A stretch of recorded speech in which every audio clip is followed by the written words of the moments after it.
Assalamualaikum warahmatullahi wabarakatuh. Jumpa lagi di channel ini ya. Langsung saja. Di video-video sebelumnya saya sempat membahas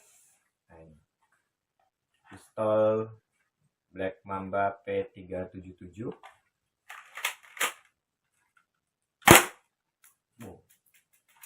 Ya, walaupun cukup berbahaya kalau buat mainan ya, anak-anak apalagi, tapi tetap aja ini ya mainan. Jadi ya untuk survival kurang berguna ya.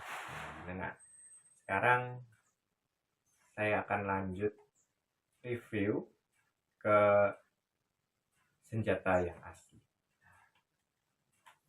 Ya, tentu saja ini legal karena di Indonesia itu ada beberapa senjata yang ilegal atau harus bersertifikat atau memiliki izin untuk memilikinya. Yang pertama ada airgun.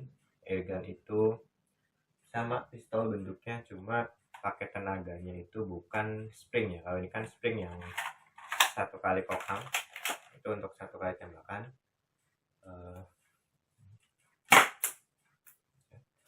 Jadi kenceng ya, satu kali kokang untuk satu kali tembakan. Tapi kalau yang harus berizin itu yang pakai gas CO2 dan kalau nggak salah green gas juga sama. Jadi di dalam magazinnya itu ada tempat untuk tabung gas, dan itu yang harus memiliki izin untuk memilikinya. Kalau ini mainan, anak kecil di atas 13 tahun juga bisa beli ini di toko mainan. Nah, kalau yang ini sebenarnya belum ada izinnya karena memang belum ada regulasinya, dan saya pun ini bukan dipakai untuk sehari-hari ya, dan saya bukan pemburu, tapi saya hanya suka senjata senapan, dan ini yang bisa saya beli ya. Langsung saja, seperti judulnya, Sharp Innova. Ini senapan angin kedua yang saya miliki. Sebelumnya ada, mungkin nanti saya review juga. Sharp Innova ini adalah senapan angin kokang, artinya tenaganya dari angin yang dipompa dulu sebelum ditembak. Jadi kalau tadi dikokang satu kali, ini dikokang beberapa kali untuk mengisi anginnya, dan tekanan angin tersebut yang akan melontarkan si peluru ini. Ya, ini popornya dan pompanya ini terbuat dari ABS ya, plastik keras.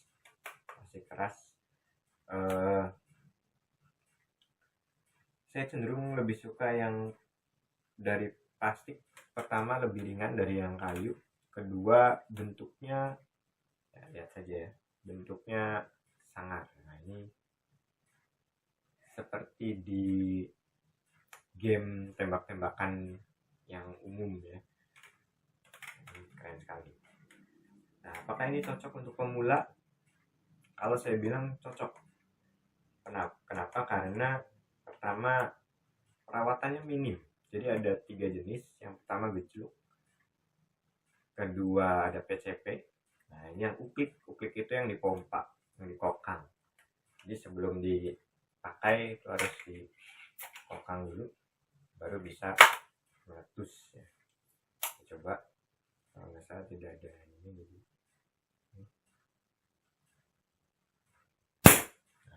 Jadi ya, jadi sebelum dipompa harus dikokang dulu ya. Pertama tadi minim perawatan, karena kalau gejluk, jadi gejluk itu bisa nanti dicari di internet, di video lain. Gejluk itu dia pakai tenaga angin juga, tapi di sini ada pompanya, dan pompanya itu diisinya bukan di pompa seperti biasa, tapi di gejluk. Jadi dari atas, pompanya di bawah itu ini betuk.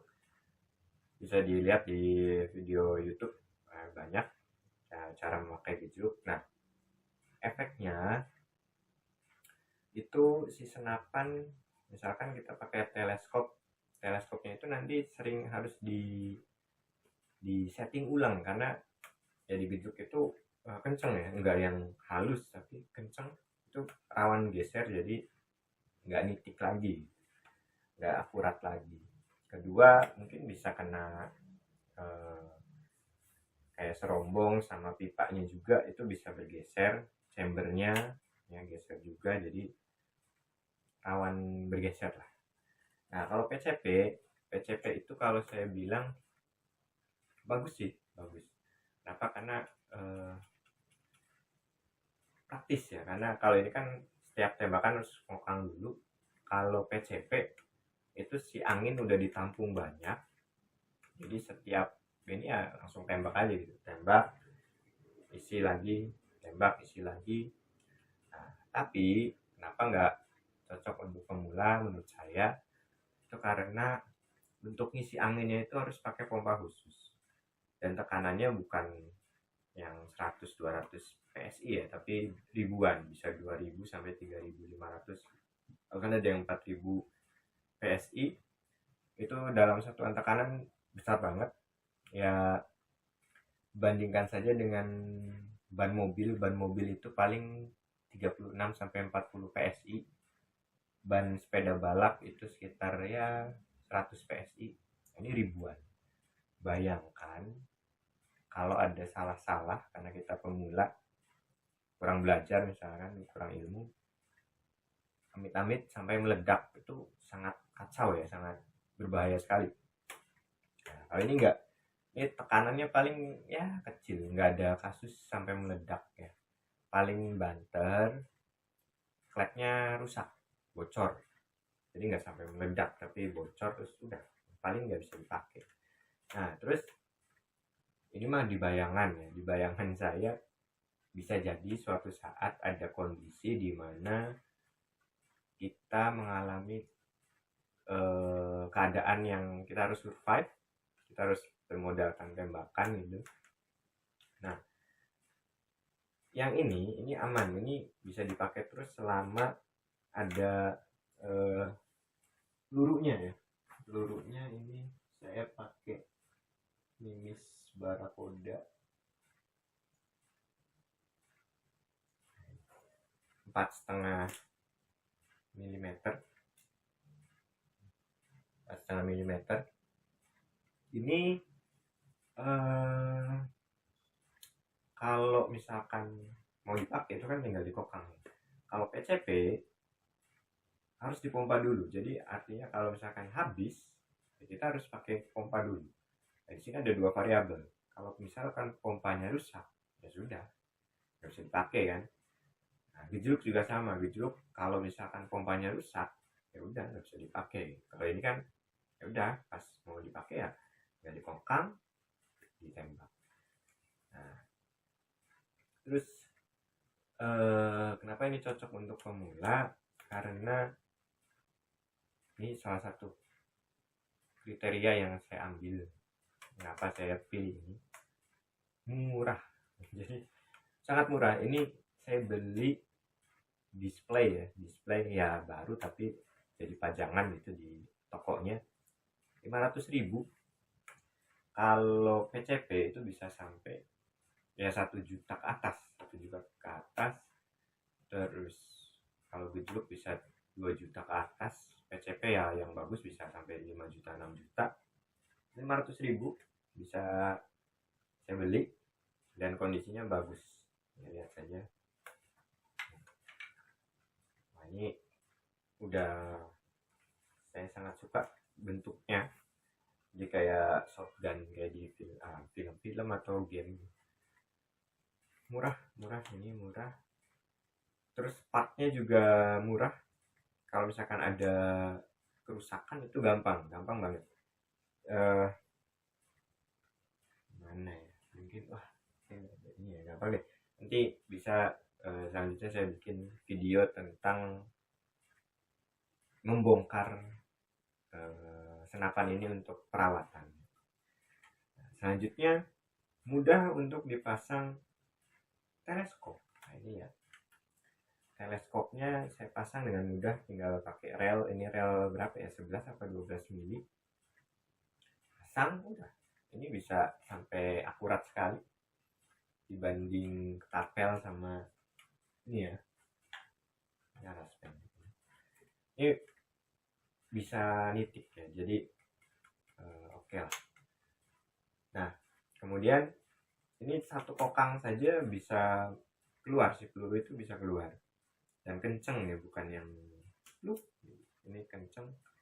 Jadi powernya jangan ditanya, banyak tes di YouTube yang FPS-nya itu bisa sampai 700 kalau nggak salah, 700-600 lah, cukup lah buat berburu burung atau tupai.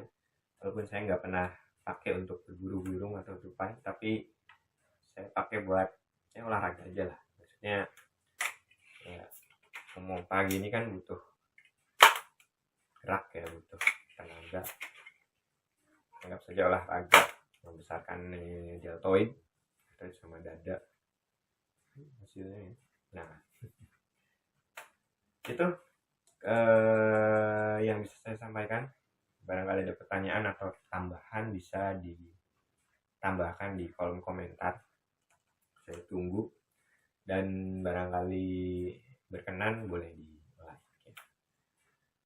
Nanti selanjutnya akan saya pikirkan lagi mau bikin video apa ya, karena saya banyak hal-hal yang mungkin menarik bagi beberapa orang dan mungkin tidak menarik bagi orang lainnya. Jadi